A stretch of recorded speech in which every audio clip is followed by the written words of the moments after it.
Image news का प्रायोजक dish home Fibernet presents mega 5 खुशी को अपग्रेड। म पनि आजै नेपाल टेलिकमको एन्टी फाइबर सेवा लिन्छु। नेपाल टेलिकम राष्ट्रको सञ्चार। द बेस्ट सौर्य सिमेन्ट, रिद्धि सिद्धि सिमेन्ट, गुणस्तरको नयाँ स्तर। 4000 यातायात व्यवसाय तथा 10,000 गाडीहरू जस्तै तपाईँ पनि ढुक्क हुनुहोस्।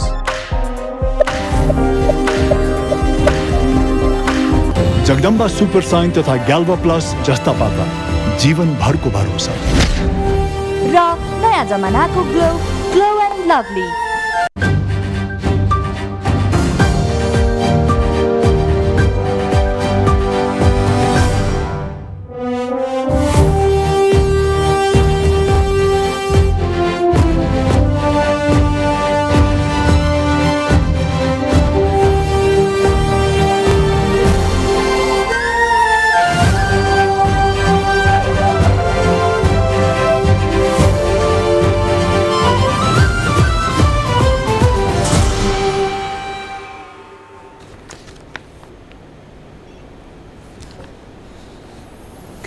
नमस्कार, इमेज न्यूजमा स्वागत छ। सुरुमा हेडलाइन्स।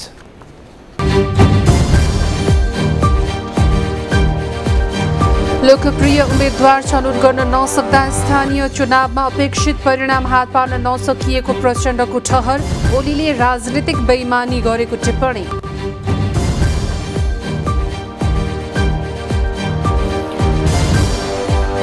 न्यायाधीश नियुक्ति प्रक्रिया गलत हुँदा विकृति विसङ्गति बढेको कानुन मन्त्रीको ठहर। निर्देशिका बनाएर उपचार खोजिने।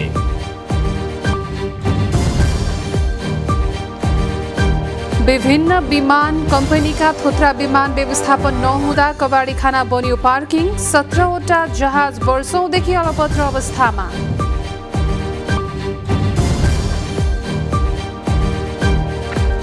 पुस्तक मेलामा सबै तहका पाठकहरूको आकर्षण। किताबबाट पाइने ज्ञान अन्यत्र नपाइने अध्येताको ठहर।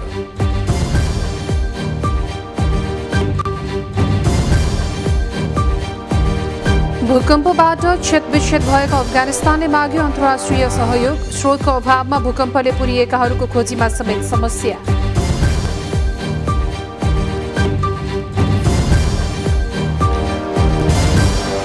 र फिफा वरियतामा एकैपटक 8 स्थान तल झरेर नेपाल 168औं स्थानमा। विश्व वरियतामा ब्राजिल शीर्ष र बेल्जियम दोस्रोमा।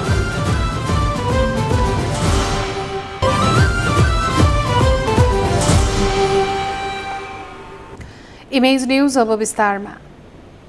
नेकपा माओवादी केन्द्रका अध्यक्ष पुष्पकमल दाहाल प्रचण्डले गठबन्धनमा चाहिने भन्दा बढी आशा नगर्न आग्रह गर्नुभएको छ। स्थानीय तहका जनप्रतिनिधिलाई ललितपुरमा सम्बोधन गर्दै प्रचण्डले सकेसम्म आफ्नै संगठनको बलमा चुनाव जित्ने गरी लाग्न सुझाव दिनुभयो। प्रदेश र संघको चुनावमा गठबन्धन भए पनि नभए पनि सम्पूर्ण तागतका साथ अघि बढे मात्रै चुनाव जित्न सकिने बताउनुभयो। स्थानीय तहको निर्वाचनमा लोकप्रिय उम्मेद्वार नभएकै कारण कतिपय ठाउँमा हार बेहोर्नु परेको उल्लेख गर्दै अध्यक्ष दाहालले अब भने लोकप्रिय उम्मेद्वार चयन गरेर संघ र प्रदेशको निर्वाचनमा जानुपर्ने स्पष्ट पार्नुभयो। आफ्नै संगठन बलियो बनाउने कुरा, आफ्नै संगठन विस्तार गर्ने कुरा, आफै मेहनत गर्ने कुरा प्रमुख कुरा हो। त्यसरी मात्रै हामी विजयमा जान सक्छौँ। त्यसरी मात्रै हामीले प्रतिकूलतालाई अनुकूलतामा बदल्न सक्छौँ। अर्को प्रसङ्गमा अध्यक्ष दाहालले America state partnership program SPP स्वीकृत गर्ने काम केपी ओली नेतृत्वको तत्कालीन सरकारले नै गरेको बताउनुभयो। उहाँले सन् 2015मा ओली प्रधानमन्त्री र रक्षा मन्त्री भएको बेला उक्त प्रोग्राम अघि बढेको र 2019 सालमा त्यसमा सहमति गरेको पत्र भेटिएको भन्दै जिम्मेवार अघिल्लो सरकारको काँधमा रहेको बताउनुभयो। तर जिम्मेवारीबाट पन्छिएर ओलीले राजनीतिक बेइमानी गरेको आरोप लगाउनुभयो।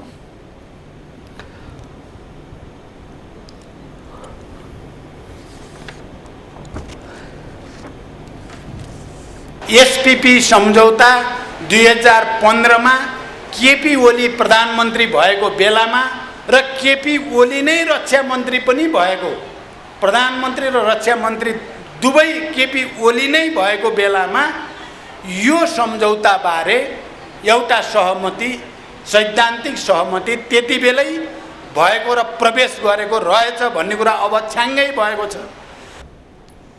अध्यक्ष दाहालले एमसीसी सम्झौतामा राष्ट्रघात हुन नदिन आफूले नै संसदबाट त्यसमा 12 बुँदे घोषणा गराएको दोहोर्याउनुभयो। सत्ता साझेदार दल नेकपा एकीकृत समाजवादीले चाँडै नै मन्त्री हेरफेर हुन लागेको जनाएको छ। आज काठमाडौँको आलोकनगर स्थित पार्टी केन्द्रीय कार्यालयमा बसेको सचिवालयको बैठकपछि उपमहासचिव गंगाधर तुलाधरले चाँडै मन्त्री हेरफेर गर्ने तयारी रहेको बताउनुभयो।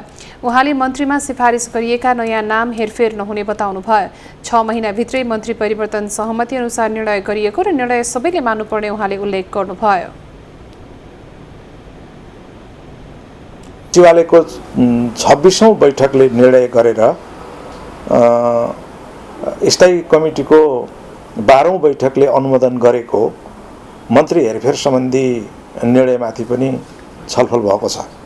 त्यसमाथि पनि गम्भीर रूपले चाहिँ चासो र जिज्ञासा राख्ने किसिमको काम सबै नेताहरूबाट भयो। किन हामीले सचिवालयले निर्णय गरेको र स्थायी कमिटीले अनुमोदन गरेको विषय जस्तो महत्त्वपूर्ण विषय अहिलेसम्म लागू हुँदैन। एकीकृत समाजवादीबाट सरकारमा सहभागी मन्त्री हेरफेर गर्ने निर्णय यसअघि नै भइसकेको छ। यही असार 10 गते बस्ने पार्टीको पोलिट ब्युरो, 11 गते बस्ने केन्द्रीय कमिटीको बैठक लगायत कार्ययोजनाका बारेमा छलफल भएको उहाँले जानकारी दिनुभयो। बैठकमा संघीय निर्वाचनबारे पनि छलफल गरिएको उहाँको भनाइ छ। प्रधानमन्त्री शेरबहादुर देउवाले नेपाल प्रज्ञा प्रतिष्ठानको आर्थिक कठिनाई समाधान गर्न सरकारले सहयोग गर्ने वचन दिनुभएको छ। प्रतिष्ठानको वार्षिकोत्सव समारोहमा संस्थाका कुलपति समेत रहेका देउवाले नेपाली भाषा, साहित्य र संस्कृतिको संरक्षण र सम्वर्धनमा संस्थाले खेलेको भूमिकाको प्रशंसा गर्नुभयो।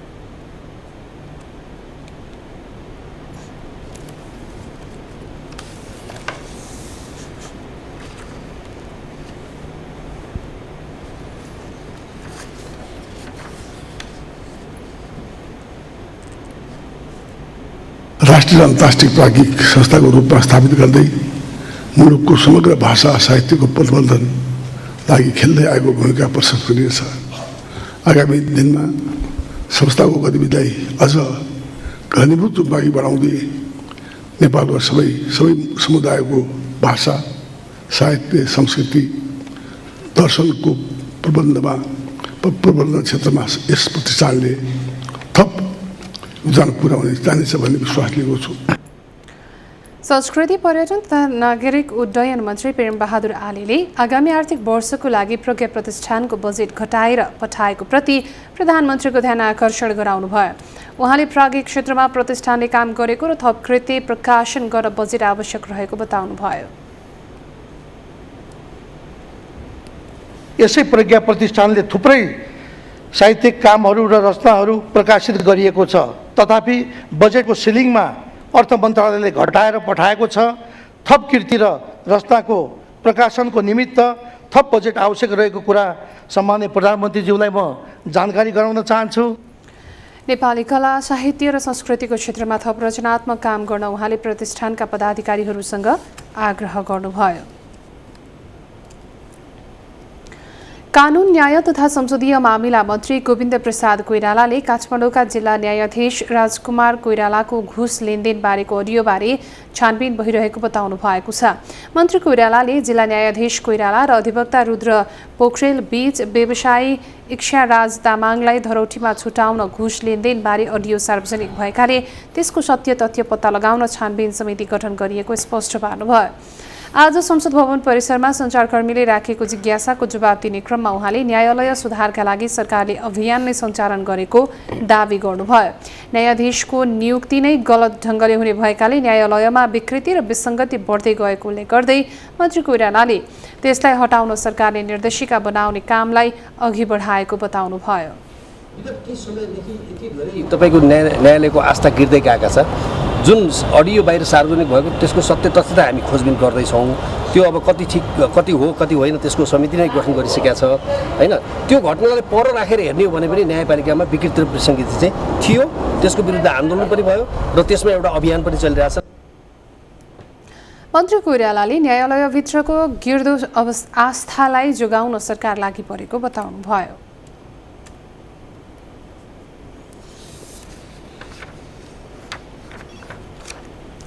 शहरी विकास मन्त्री रामकुमारी झाँक्रीले फोहोरको समस्या झनै विकराल बन्दै गएको बताउनु भएको छ। काठमाडौँमा आज टुकुचा खोलाको फोहोर पानी प्रशोधन केन्द्र शिलान्यास गर्दै मन्त्री झाँक्रीले फोहोर गर्नेसँगै रकम उठाएर फोहोरको काम गर्न नसके पुस्तौँसम्म ऋणको भारी बोकिरहनु पर्ने बताउनुभयो। फोहोर घरबाट चोक र खोलामा लगेर थुपार्ने परिपाटी बन्दै गएको भन्दै यसलाई बेलैमा व्यवस्थापन गर्न आवश्यक रहेको उहाँको भनाइ छ। काठमाडौँका मानिसले गरेको फोहोर बन्चरी डाँडामा लगेर फालिनु उचित नभएको भन्दै उहाँले त्यसबाट सिर्जित सामाजिक मुद्दा सम्बोधन गरेर मात्रै अघि बढ्नुपर्ने बताउनुभयो।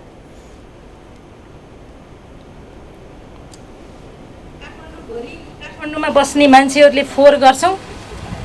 अहिले बन्चरी डाँडामा अर्बौंको ट्रिटमेन्ट एउटा सेनिटरी ल्यान्डफिल साइट बनाएका छौँ, त्यहाँ लगेर फोहोर फालेका छौँ। त्योसँग निस्किने सामाजिक मुद्दा सम्बोधन गर्नुपर्छ। हामीले टोयलेटहरू ढलमा मिसाछौँ, ढलहरू खोलामा लगेर मिसाछौँ। त्यसको ट्रिटमेन्ट गर्न फेरि त्यत्तिकै सङ्ख्यामा ऋण ल्याउनुपर्छ र त्यसको ट्रिटमेन्ट प्लान बनाउनुपर्छ। असफलताबाट सिकेको पाठ अब नयाँ ढङ्गले अघि लैजान आवश्यक रहेको भन्दै मन्त्री झाँक्रीले फोहोर व्यवस्थापनमा नयाँ प्रयोग आवश्यक देखिएको बताउनुभयो।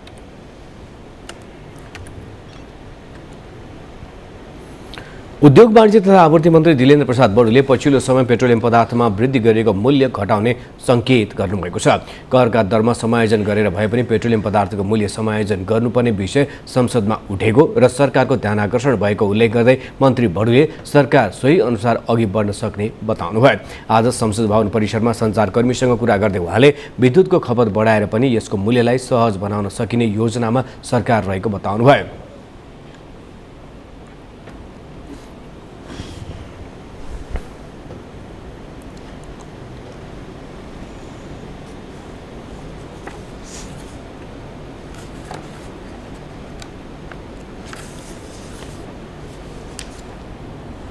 विगत केही समयदेखि यति धेरै तपाईको न्यायालयको आस्था गिर्दै गएका छ। जुन अडियो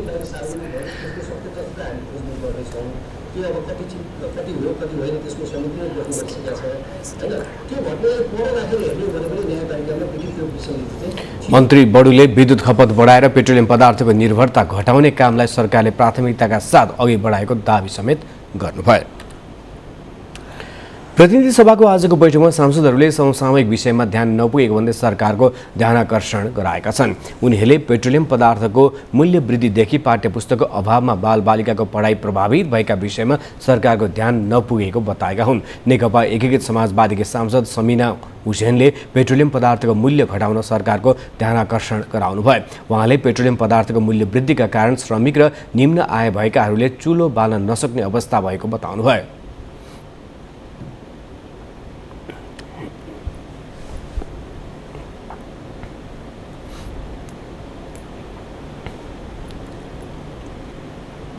र निम्न आय भएका वर्गहरूको चुलो नबल्ने स्थितिलाई ध्यानमा राख्दै पेट्रोलियम पदार्थको मूल्य छिटोभन्दा छिटो कम गर्दै घटाउँदै वातावरण जनजीवनलाई चाहिँ सहज बनाउन सभामुख मार्फत सम्बन्धित मन्त्रालयको ध्यान आकर्षण।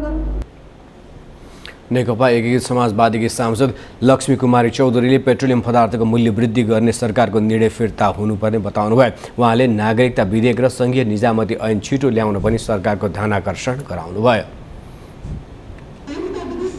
सदनमा आइसकेको छ तर सदनमा अझ पनि छलफल भएको छैन। त्यसैले गर्दाखेरि छिटोभन्दा छिटो सदनमा ल्याउनको लागि सम्बन्धित निकायको ध्यानाकर्षण गर्न चाहन्छु। एमाले सांसद लालप्रसाद सावा लिम्बुले विद्यालयमा पाठ्यपुस्तक पुग्न नसकेको बताउनुभयो। उहाँले लाखौं विद्यार्थीको भविष्य अन्यलमा नपार्न सरकारसँग आग्रह गर्नुभयो। पहिलो त्रैमासिक परीक्षा भर्खर बिदाभन्दा अगाडि हुनुपर्ने हो, तर हालसम्म पाठ्यपुस्तक छैन। कसरी परीक्षा सञ्चालन गर्ने? म सोध्न चाहन्छु गठबन्धन सरकार के गर्दैछ? लाखौं लाख विद्यार्थीहरूको भविष्य अन्यलमा पार्ने काम नगरियोस्। एमाले सांसद लालबाबु पण्डितले नागरिकता विधेयकलाई फास्ट ट्र्याकबाट पारित गरी नागरिकताको वितरण गर्ने व्यवस्था मिलाउन सरकारसँग आग्रह गर्नुभयो। उहाँले सरकारले संघीय निजामती विधेयक फिर्ता गरेर संघीयताको मर्म र प्रशासनलाई तहस नहस बनाएको आरोप समेत लगाउनुभयो।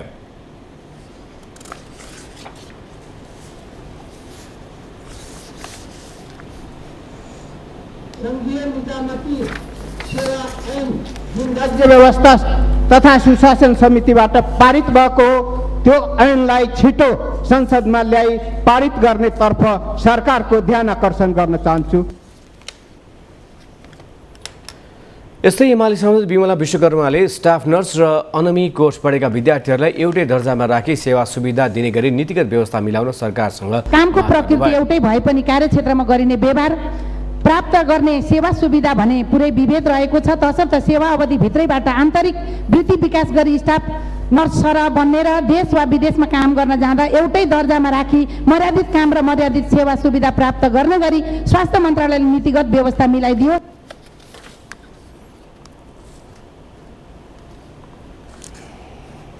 यस्तै माओवादी केन्द्रकी सांसद सत्य पहाडीले जाजरकोट, धादिङ र बझाङ जिल्लाका 3वटा स्थानीय तहमा बैंकका शाखा नपुग्दा सामाजिक सुरक्षा भत्ता रोकिएको बताउनुभयो। जिल्लाको जुनी चाँदे गाउँपालिकामा कृषि विकास बैङ्कको शाखा स्थापना गर्ने सरकारले निर्णय गरेको भए पनि आजसम्म पनि शाखा कार्यालय नहुँदा हजारौं ज्येष्ठ नागरिक, एकल महिला, दलित लगायत बालबालिकाले गत मङ्सिर महिनादेखि सामाजिक सुरक्षा भत्ता प्राप्त गर्न सकेका छैनन्। तसर्थ बैङ्क मार्फत वा कसरी हुन्छ तत्काल 8 महिनाको सामाजिक सुरक्षा भत्ता उपलब्ध गराउन सभामुख महोदय मार्फत सरकारसँग जोरदार माग गर्न चाहन्छु।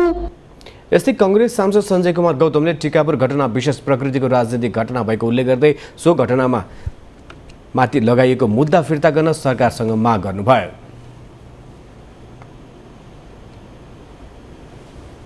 थारू समुदायको नेपालमा चौथो सबभन्दा ठुलो जनसङ्ख्या रहेको छ। 2068 सालको जनगणना अनुसार थारूहरूको कुल जनसङ्ख्या 6.6% रहेको छ। सोही अनुपातमा थारू क्लस्टरहरू छुट्याई यथाशीघ्र निजामती सेवा ऐन पारित गर्नलाई माग गर्दछु। यसै नेपाली कांग्रेसकै सांसद सत्यनारायण शर्मा खनालले विदेशी मुलुकबाट नेपालमा मंकीपक्स भाइरस आउने खतरा रहेको उल्लेख गर्दै स्वास्थ्य मन्त्रालयले यस विषयमा अध्ययन र तयारी गर्नुपर्ने बताउनुभयो। फिर्ता भएर बिरामी भएर फिर्ता भएका व्यक्तिहरूमा मंकीपक्स देखियो। यो मंकीपक्स विभिन्न मुलुकमा नेपालीहरू पुग्ने भएको हुनाले त्यहाँका सरुवा रोगहरू नेपालमा नेपालीहरू फर्कँदाखेरि आउने सम्भावना छ र स्वास्थ्य मन्त्रालय यो मंकीपक्सको विषयमा के अध्ययन गर्दैछ र के तयारी गर्दैछ। उहाँले खेत रोप्ने बेलामा किसानले मल नपाएर हाहाकार भएको भन्दै तुरुन्त मलको व्यवस्था गर्न सरकारसँग माग गर्नुभयो। त्रिभुवन अन्तर्राष्ट्रिय विमानस्थलमा उडान अवतरणको चाप बढेपछि जहाजको रात्रि विश्राम उपत्यका बाहिर तोकेसँगै सरकार र वायुसेना सञ्चालक बीच खस्रो मसिनुको अवस्था आएको छ। पार्किङले धान्नेभन्दा बढी विमान र यात्रुको आउजाउ हुनु एउटा कारण भए पनि पुराना काम नलाग्ने जहाजले जमिन ओगट्दा यहाँको समस्या थप जटिल बनेको हो। वर्षौंदेखि बिग्रिएका 17वटा जहाज र हेलिकप्टरका कारण विमानस्थल कवाडी खाना बनेको भान हुन्छ। एक रिपोर्ट।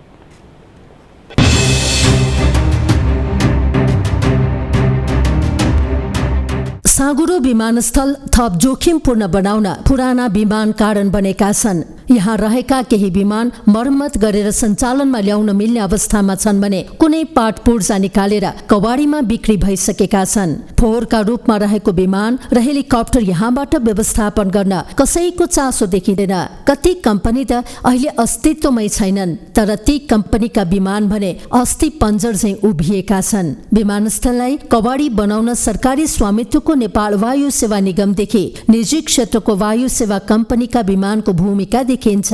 यस्ता विमान हटाउन पटक पटक ताकेता गर्दा पनि विमान सञ्चालकहरूले सरकारी उर्दी अटेर गरेका छन्। यहाँ कस्तो छ भन्दाखेरि 3 थरीको जहाजहरू छ। यहाँ एउटा चाहिँ टोटल्ली काम नलाग्ने स्क्रैप जहाजहरू छ जो कामै लाग्दैन। जस्तो तपाईँले चाहिँ परको इन्डमा देख्नुहुन्छ आरनेसीको ठुलो जहाज, एउटा चाहिँ स्क्रैप भइसक्यो हो, त्यो डिस्पोज गर्नुपर्ने त्यसलाई उहाँहरूले त्यो गर्नलाई ढिलो गरिरहनु भएको छ। अर्को चाहिँ तपाईँको कस्तो छ भन्दाखेरि यो मेन्टेनेन्स हुन सक्ने खालको जहाज, जस्तो यहाँ अहिले यो मेन्टेनेन्स गरिरहनु भएको छ सौर्यको जहाज, जो चाहिँ मेन्टेनेन्स गरेपछि फेरि उड्न सक्छ हैन। अर्को चाहिँ बाहिर बेचिसक्नु भएको छ, लानको लागि चाहिँ फेरि उहाँहरूले अब केही कुराहरू मिलिरहेको छैन उहाँहरूको। बाहिर चाहिँ डिस्पोज भएका जहाजहरूलाई चाहिँ र बेचिसकेका जहाजहरूलाई डिस्पोज गर्नुपर्ने जहाजलाई डिस्पोज गर्नुपर्ने हो तुरुन्तै।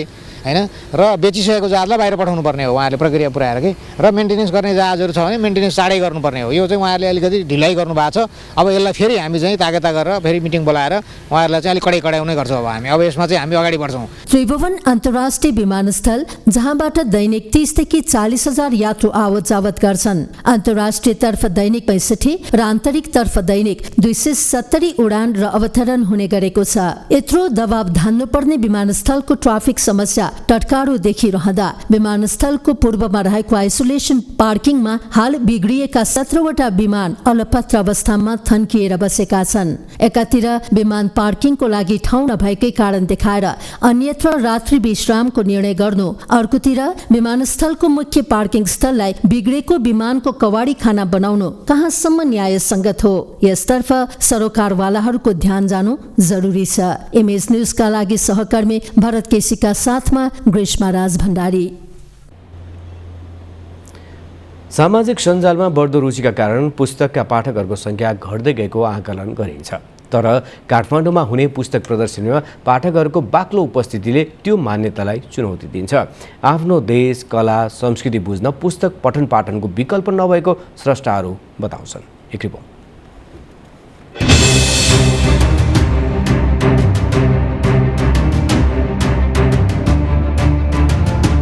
प्रज्ञा प्रतिष्ठानले गर्ने प्रदर्शनीमा सबै उमेर समूहका पाठकहरूको उपस्थिति देखिन्छ। लाखौंको पुस्तक किनबेच हुन्छ। पुस्तक प्रदर्शनीमा आउने पाठकहरूको बुझाइमा पुस्तकभित्र पाइने आधिकारिक ज्ञान सामाजिक सञ्जालबाट पाउन कठिन छ। त्यसैले प्राज्ञिक संघ संस्थाहरूले यस्ता मेला र प्रदर्शनी बारम्बार गर्नुपर्ने उनीहरूको मत छ। प्रदर्शनीमा शोध, अनुसन्धानमूलक, जीवनी, जन्म मृत्यु संस्कार गरी विभिन्न विधाका पुस्तकहरू राखिएको छ, जुन ज्ञान अन्यत्र पाउन दुर्लभ छ। पुस्तकको महत्त्वबारे पाठकहरूको बुझाइ र दृष्टिकोण यस्तो छ। एकै ठाउँमा यति धेरै र फेरि यसको प्रदर्शनीमा के छ भने धेरै पुराना धेरै महत्त्वपूर्ण किताबहरू हुन्छन्। अब यहाँ गोपाल पाण्डेको घनमूलदेखि निकाल्ने विधिदेखि लिएर नयराज पन्तको प्राचीन र नवीन गणितको तुलना मानिसहरूले अहिले खोजी पढ्ने, यस कारणले यो प्रदर्शनी नितान्त आवश्यक छ। आफ्नो देशको धर्म, संस्कृति, कला कृतिहरूमा यो नै सबैभन्दा ठुलो हाम्रो सम्पत्ति हो।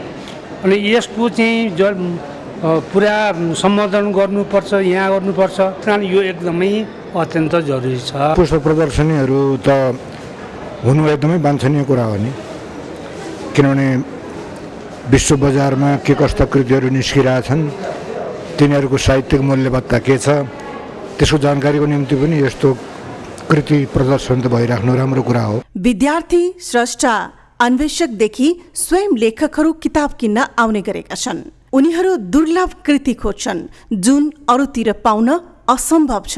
किताब पढ्दा आउने आनन्द अरू माध्यमबाट प्राप्त नहुने उनीहरूको बुझाइ छ। बाहिरका हाम्रा यो किताब पर्खेर बस्ने होइन, जुन कि अथवा व्यक्तिहरूलाई पनि यो अति नै उपयोगी भइरहेछ। प्रदर्शनीले चाहिँ नेपाली ल्याङ्ग्वेज लिटरेचरलाई एकदम हेल्प गरेको छ। त्यही भएर हुँदाखेरि म आइरहेको हुन्छु अनि अरूलाई पनि आउन आग्रह गर्छु। नेपालको बारेमा चाहिँ प्रकाशित भएका विभिन्न किताब के छन् भनेर अब अपडेट हुनको लागि चाहिँ म चाहिँ यस्तो प्रदर्शनी भयो भने आउँछु। प्रदर्शनीको चौथो दिनसम्म 3 लाख मूल्य बढीको पुस्तक बिक्री भइसकेको छ। मेलामा उल्लेख्य सहुलियतमा किताब बिक्रीका लागि राखिएकाले पाठकहरूको रुचि बढेको विक्रेताको अनुभव छ। हरेक पाठकले आफ्नो पुस्तक, एकाडेमीको पुस्तक आफ्नो ठाउँमा राख्दाखेरि राम्रो हुन्छ र संस्थाको गरिमा पनि बच्छ भनेर हामीले चाहिँ 40% यसको हाम्रो सुरु पब्लिस भएकै दिनदेखि नै 40% हामीले चाहिँ यो हामीले किताबहरू बिक्रीमा राखेका छौँ। बिक्री चाहिँ राम्रो छ। व्यापार अहिलेसम्म हाम्रो 3 लाख चान्चुन गएको छ। कुनै पनि प्रदर्शनीमा हाम्रो 5-6 लाख चाहिँ नर्मली जान्छ। प्रज्ञा र चेतनामा काम गर्नुपर्ने सरकारी स्वामित्वका संस्थाहरू प्रज्ञा प्रतिष्ठान र साझा संस्थाले औपचारिकताका लागि यस्ता प्रदर्शनी गर्ने गरेका छन्। बिक्री गर्न नसकेर करोडौंका पुस्तक नष्ट गर्ने सरोकारवालाहरूले देशैभरि पुस्तक मेला गरी पठन संस्कृतिलाई प्रभावकारी बनाउन आवश्यक छ। इमेज न्यूजका लागि क्यामेरा पर्सन राममान डङ्गोलका साथ कोमल शेरचन। आजबाट सरकारले 5 देखि 11 वर्षसम्मका बालबालिकालाई कोभिड-19 विरुद्धको खोप दिन सुरु गरेको छ। स्वास्थ्य मन्त्रालयका अनुसार पहिलो चरणमा देशका 27 जिल्लामा आजदेखि 15 गतेसम्म पहिलो मात्रा खोप दिइनेछ। पहिलो मात्रा खोप लगाएका बालबालिकालाई आगामी साउन 2 देखि 8 गतेसम्म दोस्रो मात्रा खोप दिइने मन्त्रालयले जनाएको छ। बालबालिकालाई आफू अध्ययनरत विद्यालयमै खोप लगाउने व्यवस्था गरिएको मन्त्रालयले जनाएको छ। देशका बाँकी 50 जिल्लामा भदौ 5 देखि 11 गतेसम्म पहिलो मात्रा र भदौ 27 देखि असोज 1 गतेसम्म दोस्रो मात्राको खोप दिने तयारी छ। बालबालिकालाई फाइजर कम्पनीको खोप दिन लागिएको हो।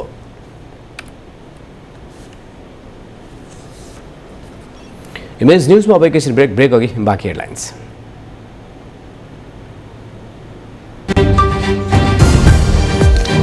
धार्मिक पर्यटक बोकेको भारतीय रेल जनकपुरमा, रामायण सर्किटमा धार्मिक पर्यटकको आवागमन बढ्ने अपेक्षा।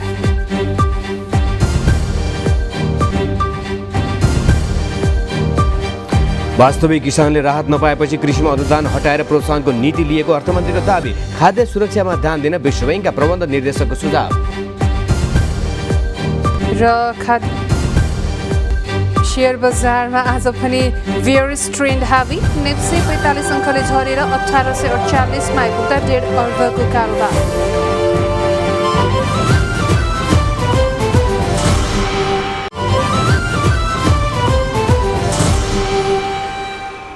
ब्रेकपछि इमेज न्यूजमा पुनः स्वागत छ।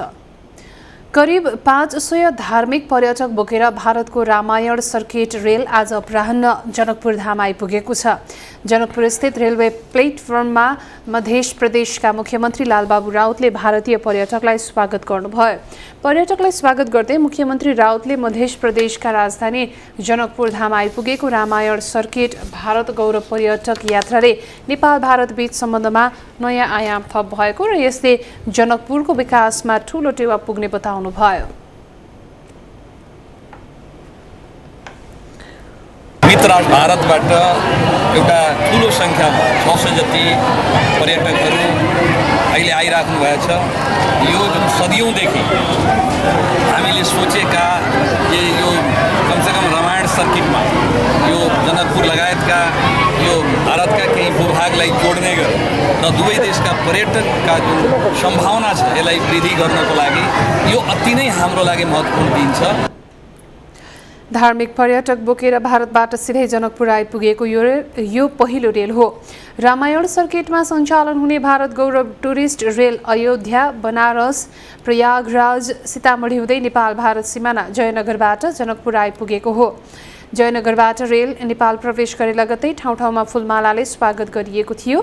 त्रेता युगमा राम र सीताको विवाह भएको थियो। रामायण अध्यायमा उल्लेख गरिएका सबै ठाउँलाई धार्मिक पर्यटनलाई जोड्न भारत सरकारले रामायण सर्किट तयार पारेको छ। रामायण सर्किटमा नेपालको जनकपुरलाई पनि समेटिएको छ। 4 वर्षअघि भारतका प्रधानमन्त्री नरेन्द्र मोदी जनकपुर आउँदा दुवै देशबीच रामायण सर्किट सम्झौता भएको थियो। भारत गौरव टुरिस्ट रेल नाम दिइएको रेल भारतीय समयअनुसार हिजो साँझ 7 बजे नयाँ दिल्लीबाट जनकपुरका लागि प्रस्थान गरेको थियो। रेलमा 14 वटा डिब्बा छन्। स्याङ्जामा विपद व्यवस्थापनका लागि पालिकाहरू र सुरक्षा निकायलाई तयारी अवस्थामा रहन आग्रह गरिएको छ। वर्षा सुरु भइसकेको र जिल्लामा विपदजन्य घटना हुन सक्ने अवस्थालाई मध्यनजर गर्दै स्याङ्जाका 11 वटै पालिका र सुरक्षा निकायलाई तयारी अवस्थामा रहन आग्रह गरिएको छ। पालिकाहरूले विपदको आकलन गरेर आफ्नो विपद कोषमा पर्याप्त रकम विनियोजन गर्न र आवश्यक सामग्री खरिद गरी मौजदात राख्न अनुरोध गरिएको स्याङ्जाका प्रमुख जिल्लाधिकारी तथा समितिका अध्यक्ष राजु प्रसाद पौडेलले जानकारी दिनुभयो। बैठकद्वारा वर्षाको मौसममा बाढी पहिरोले सडकका संरचना बिगार्न सक्ने भएकाले आवश्यक पर्ने डोजर, एक्साभेटर लगायतका सामग्रीका साथै यसका चालकहरूलाई समेत तयारी अवस्थामा राख्न अनुरोध गरिएको छ। इलामको हिमाली बस्तीमा छिनछिनमा बदलिने मौसमले गर्दा उपभोक्ताले नियमित विद्युत उपभोग गर्न पाएका छैनन्।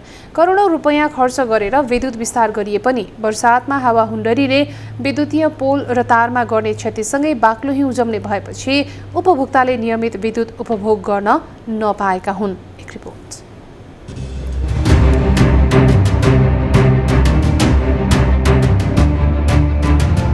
इलामका हिमाली बस्तीमा केन्द्रीय विद्युत प्रसारण लाइन पुगेको छ।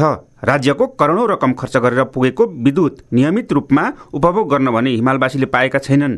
हिमाली क्षेत्रको हावापानीका कारण उपभोक्ताले नियमित रूपमा विद्युत उपभोग गर्न नपाएका हुन्। हिमाली क्षेत्रका गाउँ बस्तीमा विद्युत पुर्याउन लामो विद्युत प्रसारण लाइन निर्माण गरिएको छ। विस्तार भएको विद्युतको प्रसारण लाइनमा वर्षातको झरी, हावा हुण्डरी र हिउँले गर्दा नियमित विद्युत उपभोगका लागि बाधक बनेको हो। भौगोलिक अवस्थाका कारण प्राधिकरणले स्थानीय क्षेत्रमा विद्युतको मर्मत गर्ने दक्ष जनशक्तिको व्यवस्थापन गर्न नसक्दा मर्मतमा पनि ढिलाइ हुने गरेको छ। यसलाई समाधान गर्न गाउँपालिकाले पहल गर्ने सन्दकपुर गाउँपालिकाका अध्यक्ष तुलराम गुरुङले बताउनुभयो। विद्युत चाहिँ अलिकति पुगेको छ तर त्यसले आवश्यकताहरू परिपूर्ति नभइरहेको अवस्था छ। त्यसलाई अब कसरी चाहिँ शुद्धिकरण गरेर चाहिँ प्राविधिक क्षेत्रमा काम गर्ने प्राविधिकहरूलाई लगेर हेराएर कुन हिसाब किताबले चाहिँ त्यहाँको स्थानीय स्तर र त्यो ठाउँलाई विद्युत चाहिँ परिपूर्ति गर्न सकिन्छ। इलामको सूर्योदय नगरपालिका माई जोगमाई र सन्दकपुर गाउँपालिकाभित्र हिमाली क्षेत्रमा बस्ती छन्। नेपाल भारत सीमा क्षेत्रमा पर्ने हिमाली बस्तीमा विद्युत प्राधिकरणले 2057 सालबाटै विद्युत विस्तारको काम सुरु गरेको हो। लामो विद्युत प्रसारण लाइन र मौसमको प्रतिकूलताले गर्दा विद्युत नियमित नभएकाले प्राधिकरणले छुट्टै फिडर बनाउने योजनामा छ। फिडर छुट्टै बनाउने योजनाको काम समेत अगाडि बढेको विद्युत प्राधिकरण इलाम वितरण केन्द्रका प्रमुख डेगराज पौडेलले बताउनुभयो। फिडरलाई चाहिँ अलग्याउने प्रोसेस सुरु गरिसकेका छौँ। त्यसको लागि हामीले टेन्डरको प्रोसेस सुरु गरिसकेका छौँ। सन्दकपुर फिडर अलगै निकाल्ने गरी त्यो नाङ्गो तार छ र त्यसमाथि चाहिँ हिउँहरू लामो समयसम्म जम्ने कारणले गर्दाखेरि चाहिँ फिडरहरू फल्ट भएको थियो। त्यसलाई निराकरण गर्न हामीले चाहिँ कभरवाला कन्डक्टर लगाउने भनेर हामीले सिल कोटेसन आह्वान गरिसकेका छौँ। चालु आर्थिक वर्षमा हिमाली क्षेत्रमा विद्युत प्रसारण गर्ने 6 किलोमिटर तार परिवर्तन हुनेछ। यो वर्ष इलामको सबैभन्दा उचाइको पर्यटकीय क्षेत्र सन्दकपुर जोड्ने प्रसारण लाइनको तार परिवर्तन गर्नका लागि माग पनि हुँदै आएको छ। इमेज न्युजका लागि इलामबाट प्रकाश नेपालको रिपोर्ट।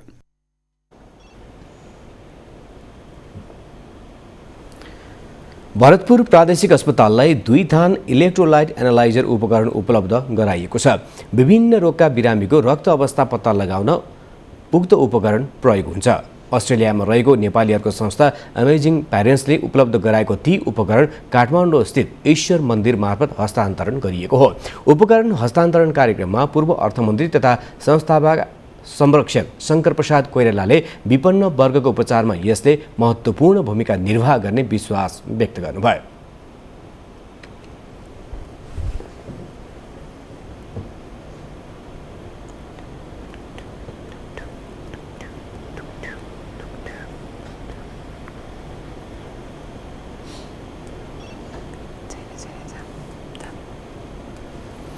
अस्पतालका सञ्चालक समितिका अध्यक्ष डाक्टर भोजराज अधिकारी, अस्पताल प्रमुख प्राध्यापक डाक्टर कृष्ण प्रसाद पौडेलले दैनिक 2000 रोगीको चाप हुने 8 जिल्लाका 35 लाख जनसङ्ख्यालाई उपचार धानिरहेको अस्पतालका लागि उपकरणको विशेष महत्त्व रहेको बताउनुभयो। संस्थाका अध्यक्ष प्रमेश केसी, स्वयंसेवक आरोहण नरसिंह खड्काले शिक्षा र स्वास्थ्य सेवाका क्षेत्रमा संस्थाका गतिविधिबारे बोल्नुभएको थियो। म्याग्दीको बेनी नगरपालिका खबरा र बगरफाँटामा विस्तार गरेको केरा खेतीबाट किसानहरूले मनकी आमदानी गर्न थालेका छन्। खबराका 160 घरधुरी र बगरफाँटका 18 घरधुरी व्यावसायिक केरा खेतीमा संलग्न छन्। उनीहरूले केरा खेतीबाट वार्षिक 1.5 करोड रुपियाँभन्दा बढी आमदानी गर्न थालेका छन्। व्यापारीहरू घर घरमा पुगेर केरा खरिद गर्ने गरेको बगरफाँटका कृषक भीमबहादुर कार्कीले बताउनुभयो। खबराका किसानले विगत 12 वर्षदेखि व्यावसायिक रूपमा केरा खेती गर्दै आएका हुन्। केरा खेतीबाट राम्रो आमदानी हुन थालेपछि अहिले गाउँ नै केरा खेतीले ढाकेको छ। खेतबारी, पाखा, कान्ला र खोल्साहरू सबैतिर केराले ढाकेको छ। यहाँका किसानहरूले हजारी जातको केराको खेती गर्ने गरेका छन्।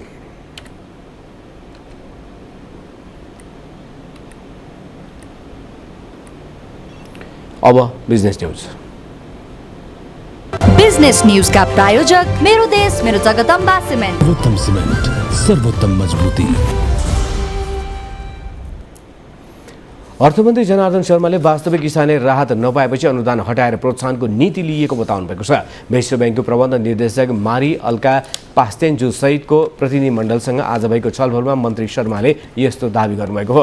वास्तविक किसानले राहत नपाएपछि आगामी आर्थिक वर्षको बजेटबाट किसानलाई अनुदान दिने कार्यक्रम हटाएर प्रोत्साहन गर्ने नीति लिएको उहाँको भनाइ छ। साना किसानहरूलाई प्रोत्साहन गर्न सके उत्पादन वृद्धि हुन सक्ने देखेर यस्तो नीति लिएको उहाँले प्रश्न पार्नुभयो। उहाँले आगामी आर्थिक वर्षको बजेटबाट कृषिलाई पहिलो प्राथमिकतामा राखिएको जानकारी गराउँदै दात्री निकायको समेत साथ र सहयोग आवश्यक रहेकोमा जोड दिनुभयो। किसानको उत्पादन बजारसम्म सहजै पुर्याउनका लागि कृषि एम्बुलेन्सको सुरुवात गरेको पनि उहाँले बताउनुभयो। उहाँले वार्षिक 3.5 खर्बभन्दा बढीको कृषि वस्तुको आयातलाई प्रतिस्थापन नगरेसम्म व्यापार घाटा कम हुन नसक्ने निष्कर्ष रहेको पनि बताउनुभयो। बजेटले लिएको नीतिकै कारण भारतको हैदराबादमा रहेको 2वटा सूचना प्रविधि सम्बन्धी विश्वविद्यालय सहकार्य गर्न नेपाल आइसकेको उहाँले जानकारी दिनुभयो। कार्यक्रममा विश्व ब्याङ्कका प्रबन्ध निर्देशक पास्तेन्जुले खाद्य सुरक्षामा ध्यान दिन आग्रह गर्नुभएको थियो। उहाँले आर्थिक विकासका लागि कृषि क्षेत्रलाई प्राथमिकतामा राख्नु उपयुक्त भएको पनि टिप्पणी गर्नुभयो।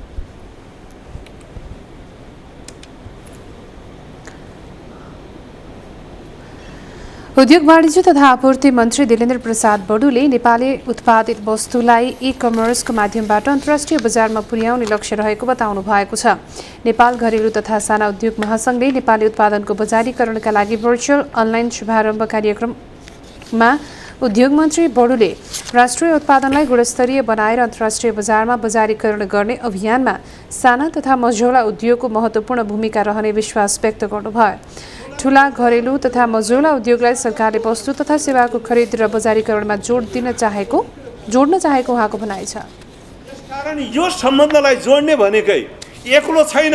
अब साना र घरेलु उद्योगहरू आफै मात्र एक्लै हुँ कि भन्ने कुरा सोच्नु हुँदैन।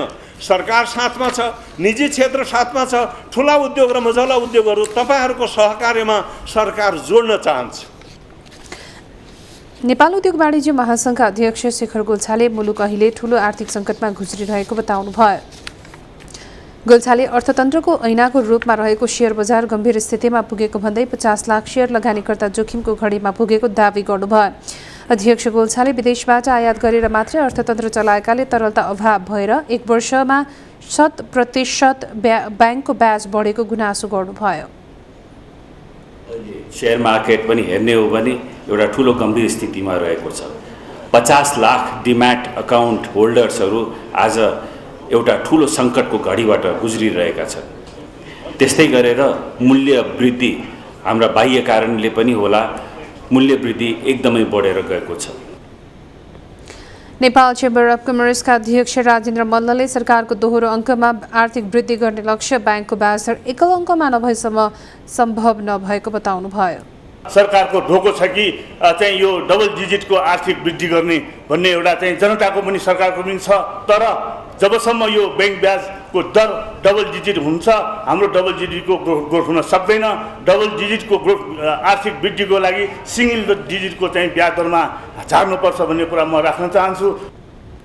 अध्यक्ष मल्लले पछिल्लो समय मुलुकको व्यापार घाटा कहाली लाग्दो अवस्थामा रहेको बताउँदै सरकारको बजेटभन्दा बढी व्यापार घाटा रहेकाले उत्पादन बढाएर निर्यातमा जोड नदिए मुलुक आर्थिक सङ्कटमा पुग्ने बताउनुभयो।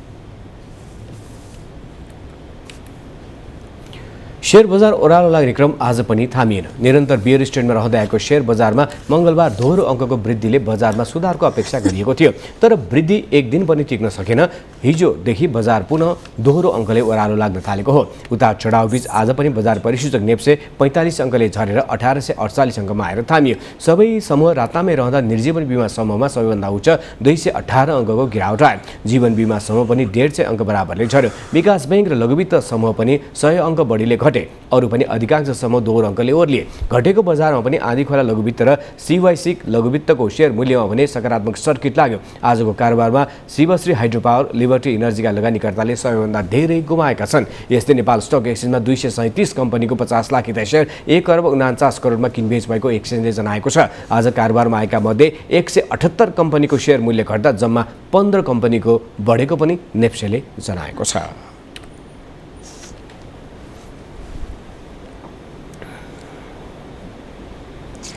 नेपाल वायु सेवा निगमको महाप्रबन्धकमा निगमकै वरिष्ठ पाइलट दिपु ज्वार्सन नियुक्त हुनुभएको छ। संस्कृति, पर्यटन तथा नागरिक उड्डयन मन्त्री प्रेमबहादुर आलेले मन्त्रीस्तरीय निर्णयबाट ज्वार्सनलाई महाप्रबन्धकमा नियुक्त गर्नुभएको हो।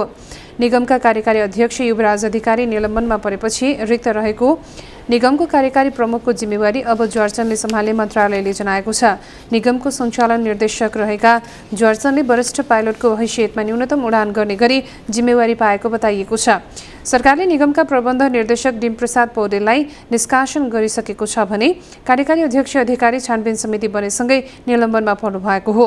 पछिल्लो समय प्रशिक्षक पाइलटको जिम्मेवारीमा रहनुभएका ज्वार्सन करिब 13 वर्ष निगमको व्यवस्थापकीय जिम्मेवारी सम्हाल्न सक्नु भएको छ। राजनीतिक र आर्थिक विवादमा नपरेका र निगमकै वरिष्ठ पाइलटलाई सरकारले कार्यकारी जिम्मा दिएको प्रति कर्मचारीले सन्तुष्टि व्यक्त गरेका छन्।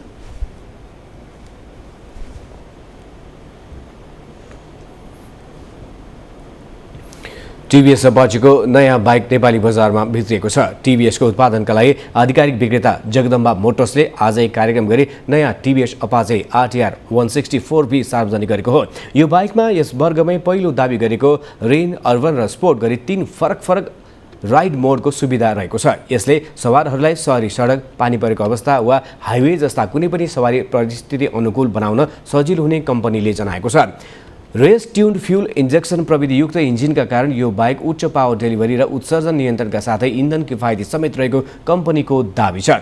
जगदम्बा मोटर्सका अध्यक्ष साहिल अग्रवालले कुनै पनि अटोमोबाइल ब्रान्डले यस खण्डमा यति धेरै सुविधासहितको उत्पादन लिएर आएको यो पहिलो पटक भएको दाबी गर्नुभयो।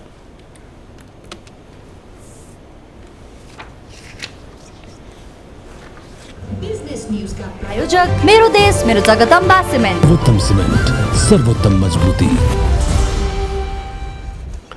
मेज न्यूजमा फेरि अर्को ब्रेक अघि बाँकी हेडलाइन्स। श्रीलङ्काबाट आफूटा पल्टिएको घोषणा, विदेशबाट कुनै पनि सामग्री किन्ने र ऋणको ब्याज तिर्ने अवस्था नरहेको प्रधानमन्त्री विक्रमासिंघेको भनाई।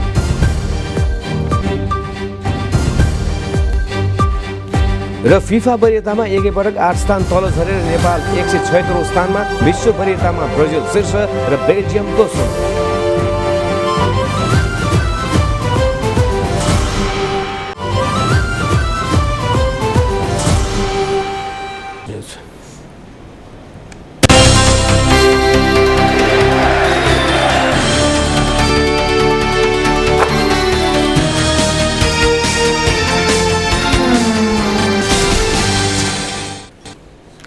नेपाल फिफा वरियतामा एकैपटक 8 स्थान तल झरेको छ।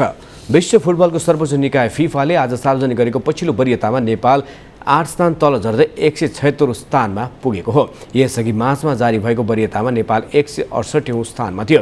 नेपालले गत जेठमा कुवेतमा खेलेको AFC एसियन कपको अन्तिम चरणको छनौटमा समूह चरणको 3वटै खेलमा पराजित भएको थियो। छनौटमा नेपाल जोर्डनसँग 2-0, कुवेतसँग 4-1 र इन्डोनेसियासँग 7-0ले पराजित भएको थियो। 3 खेलमा हारेको असर वरियतामा समेत परेको हो। नेपाल एकैपटक वरियतामा धेरै स्थान गुमाएको सन् 2014 पछि यो पहिलो पटक हो।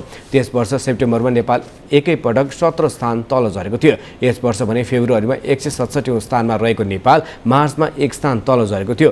दक्षिण एसियाली राष्ट्रहरूमध्ये नेपाल, भारत र मालदिप्स पछि छ।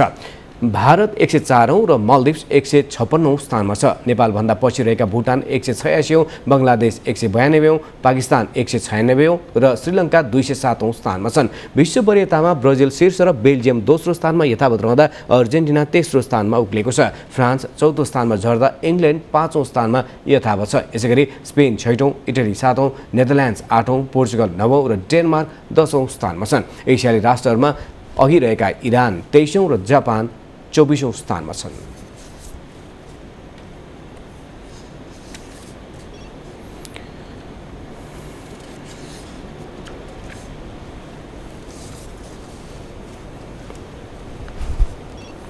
अर्जेन्टिनाका चर्चित फुटबल खेलाडी डिएगो म्याराडोनाको उपचारमा लापरवाही गरेको आरोपमा 8 जना स्वास्थ्यकर्मीमाथि मुद्दा चलाइने भएको छ। उनको मृत्युपछि परिवारका सदस्यले स्वास्थ्यकर्मीको लापरवाहीका कारण मृत्यु भएको भन्दै छानबिन गर्न माग गरेका थिए। छानबिन समितिले उनको उपचारमा व्यापक कमजोरी र अनियमितता देखिएको पुष्टि गरेसँगै न्यायाधीशले लापरवाहीपूर्ण हत्या गरेको अभियोगमा मुद्दा चलाउन आदेश दिएका हुन्। म्याराडोनाको सन् 2020 को नोभेम्बरमा 60 वर्षको उमेरमा अर्जेन्टिनाको राजधानी ब्युनस एरिजमा हृदयाघातका कारण निधन भएको थियो। सोही महिनाको महिनाको सुरुतिर मस्तिष्कको शल्यक्रिया गराएका उनको स्वास्थ्यमा सुधार भइरहेको थियो। उनको निधन भएको केही दिनपछि अर्जेन्टिनी अभियोजनकर्ताहरूले उपचारमा संलग्न चिकित्सक तथा नर्समाथि अनुसन्धान सुरु गरिएका थिए।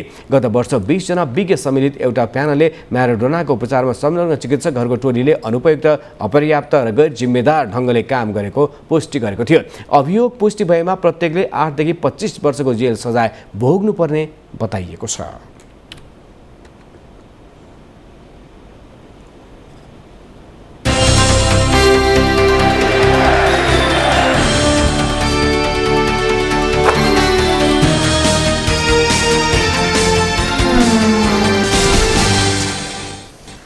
अब वेदर अपडेट।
अन्त्यमा हेडलाइन्स फेरि पटक।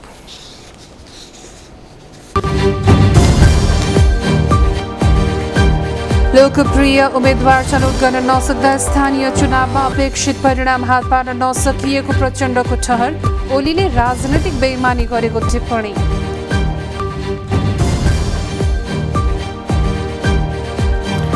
न्यायाधीश नियुक्ति प्रक्रिया गलत हुँदा विकृति विसङ्गति बढेको कानुन मन्त्रीको ठहर। निर्देशिका बनाएर उपचार खोजिने।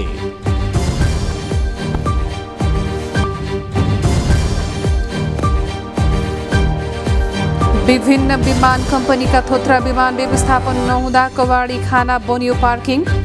17वटा जहाज वर्षौंदेखि अलपत्र अवस्थामा।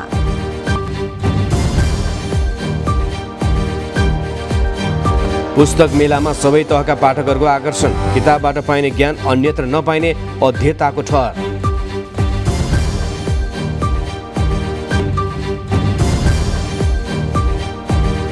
भूकम्पबाट क्षतविक्षत भएको अफगानिस्तानले माग्यो अन्तर्राष्ट्रिय सहयोग। स्रोतको अभावमा भूकम्पले पुलिएकाहरूको खोजीमा समेत समस्या।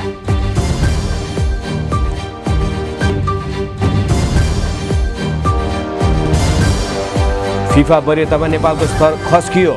8 अङ्क घटेर 176औं स्थानमा। ब्राजिल शीर्ष स्थानमा रहँदा बेल्जियम दोस्रोमा। इमेज न्यूज अहिलेलाई सकियो। थप न्यूज imagekhabar.com मा हेर्न, पढ्न र सुन्न पनि सक्नुहुनेछ। इमेज च्यानल हेर्दै रहनुहोला। नमस्कार।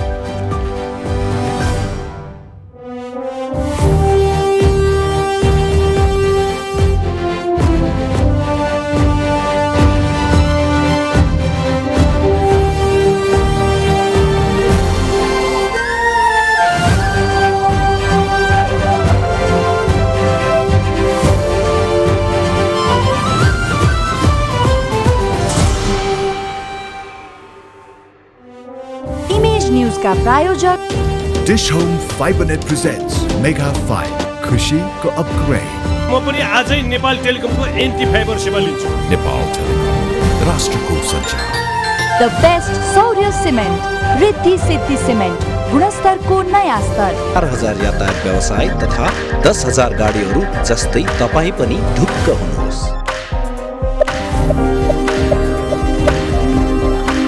जगदम्बा सुपर साइन तथा ग्याल्बा प्लस जस्ता पाता जीवनभरको भरोसा र नयाँ जमानाको ग्लो एन्ड लभली।